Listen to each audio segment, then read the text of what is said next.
सर्वप्रथम सर्वांना श्री स्वामी समर्थ. स्वामी महाराजांच्या कृपेने तुमच्या सर्व चांगले इच्छा पूर्ण होत ही स्वामींचरणी प्रार्थना करते आणि आजच्या व्हिडिओला सुरुवात करते. 29 जून 2026 सोमवार दिवशी ज्येष्ठ पौर्णिमा आलेली आहे, म्हणजेच वटपौर्णिमा. ज्येष्ठ पौर्णिमेलाच आपण वटपौर्णिमा साजरी करत असतो. सावित्रीने आपल्या पतीचे प्राण परत मिळवण्याकरता यमराजाला भक्तीने संतुष्ट केले व आपल्या पतीचे प्राण परत मिळवले. ज्या वृक्षाखाली तो पुन्हा जिवंत झाला ते झाड होते वडाचे. त्यावेळी सावित्रीने वडाची मनोभावे पूजा केली. या प्रसंगाची आठवण म्हणून आजही सर्व स्त्रिया वडाची पूजा करतात. तर वटपौर्णिमेला वडाच्या झाडाची पूजा करताना कोणते साहित्य वापरावे? आता प्रत्येक महिलेला घराजवळ जर झाड नसेल तर मग फांदीची पूजा करावी का? तर फांदी आणल्यानंतर फांदीची पूजा केल्यानंतर त्या फांदीची दुसऱ्या दिवशी उत्तर पूजा कशी करावी, ती फांदी कुठं ठेवून यावी, विसर्जित कशी करावी, संपूर्ण माहिती आजच्या व्हिडिओमधून जाणून घेणार आहोत. व्हिडिओ शेवटपर्यंत बघा. चॅनलवर नवीन असाल कृपया चॅनलला नक्की सबस्क्राईब करा. तर वटपौर्णिमा 2026 येत्या 29 जून रोजी आलेली आहे. महिलांनो, तुम्ही जर राहू काळ मानतात तर सकाळी सोमवारी 29 जूनला सकाळी 7 ते 9, सकाळी 7 वाजेपासून सकाळी 9 वाजेपर्यंत हा राहू काळ असणार आहे. हा 2 तासाचा राहू काळ टळून जाऊ द्या आणि मग संपूर्ण दिवस संध्याकाळी 5-5:30 पर्यंत 5 वाजेपर्यंत तुम्ही पूजा करू शकता. शक्यतो बघा, झालंच तुम्हाला तर दुपारी 12 ते 12:30 पर्यंत पूजा करण्याचा नक्कीच प्रयत्न करा. आता लहान लेकरं आहे, काही कारणास्तव जमत नाही तुम्हाला, मग तुम्ही शांततेत दुपारनंतर तुम्ही पूजा करणार असाल तर मग संध्याकाळी 5 वाजेपर्यंत आपण पूजा केली तरीही चालेल. फक्त सकाळी 7 ते 9 हा राहू काळ असणार आहे. तुम्ही जर राहू काळ मानतात तर हा राहू काळ टळून जाऊ द्या आणि मग तुम्ही पूजा करू शकता.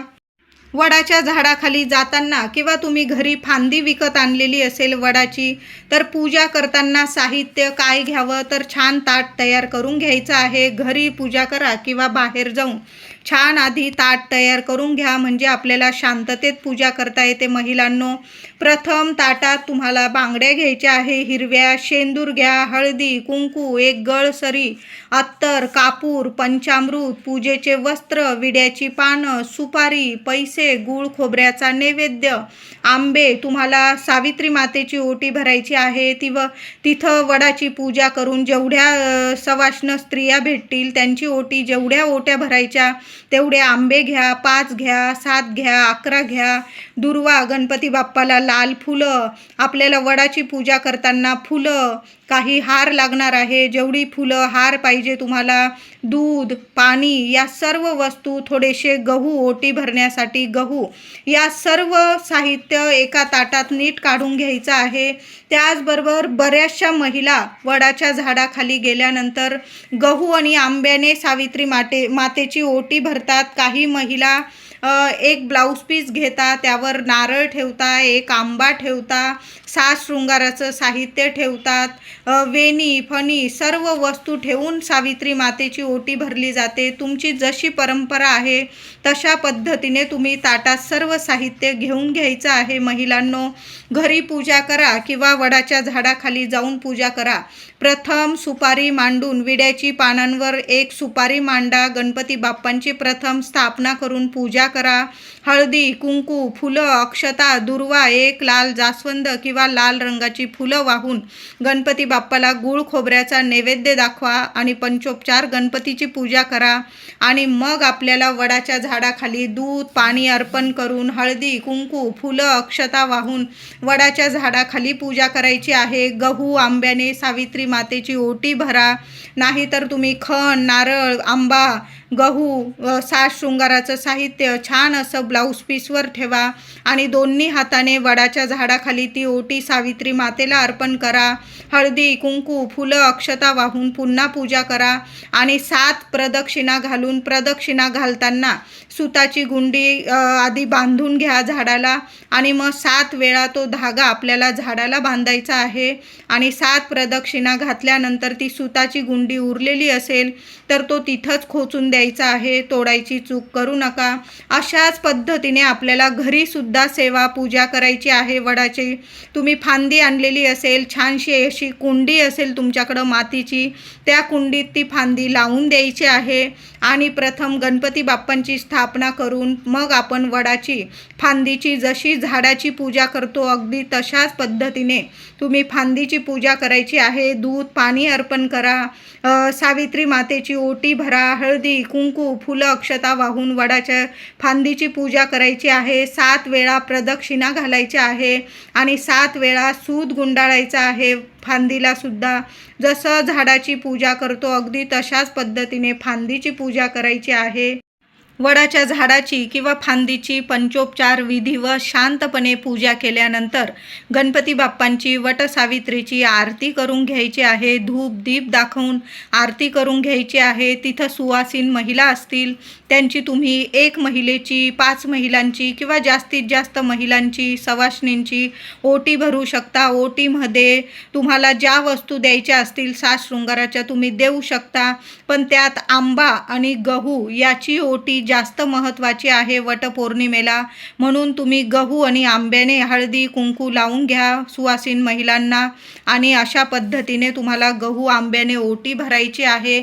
एका महिलेची भरा किंवा जास्तीत जास्त महिलांची जरूर भरा. आता वटसावित्री पौर्णिमेच्या दिवशी प्रथम महिलांनो देवघरात देवांची पूजा करून घ्यायची आहे आणि पहिली ओटी आपल्या कुलदेवीला माता लक्ष्मीला अर्पण करायची आहे देवघरात. दुसरी ओटी आपल्या तुळशी मातेची भरायची आहे आणि मगच तुम्हाला बाहेर वडाच्या झाडाखाली पूजा करण्यासाठी जायचं आहे. किंवा तुम्ही फांदीची पूजा करत असाल तर मग फांदीची पूजा नंतर करा, पण आधी आपल्या कुलदेवीची ओटी भरा, आपल्या तुळशी माऊलीची ओटी भरा, देवघरात अखंड दिवा लावा. या सर्व गोष्टी केल्यानंतर आपल्याला वडाच्या झाडाची शांतपणे पूजा करायची आहे. आता गर्भवती महिला असतील त्यांनी लांबूनच वडाच्या झाडाला नमस्कार करा. या वर्षी तुम्ही उपवास करू नका. तुम्हाला बाळ झाल्यानंतर, बाळ थोडं मोठं झाल्यानंतर तुम्ही वटसावित्रीचं व्रत उपवास करू शकता. लांबून नमस्कार करा. आता 5वा वगैरे महिना असेल तुम्ही हळदी कुंकू झाडाला अर्पण करू शकता, पण या दिवशी कुणाची ओटी भरू नका तुम्ही आणि कुणाकडून ओटी भरून पण घेऊ नका. आता उत्तर पूजा, घरात जर तुम्ही फांदीची पूजा केलेली असेल तर मग उत्तर पूजा कशी करावी, तर आपण झाडाची पूजा बाहेर करायला गेलो तर मग तुम्ही जवळ राहता झाडाच्या, तर मग दुसऱ्या दिवशी सुद्धा तुम्ही झाडाला नमस्कार करू शकता महिलांनो. आता लांब राहतात मग ठीक आहे, एकदा तुम्ही पूजा करून आलात. आता फांदीची पूजा केलेली आहे तुम्ही घरी, मग त्या फांदीची विसर्जन पूजा उत्तर पूजा कशी करावी, तर दुसऱ्या दिवशी आंघोळीनंतर आधी देवपूजा करून घ्या महिलांनो आणि तुम्हाला त्या फांदीची हळदी कुंकू फुलं अक्षता वाहून पुन्हा पूजा करायची आहे. जो सूत गुंडाळलेला आहे तो काढायची चूक करू नका. जशीच्या जशी फांदी घ्यायची आहे आणि तुमच्या घराजवळ एखादं वडाचं झाड असेल, पिंपळाचं झाड असेल किंवा वाहतं पाणी असेल त्यात तुम्ही विसर्जन करू शकता.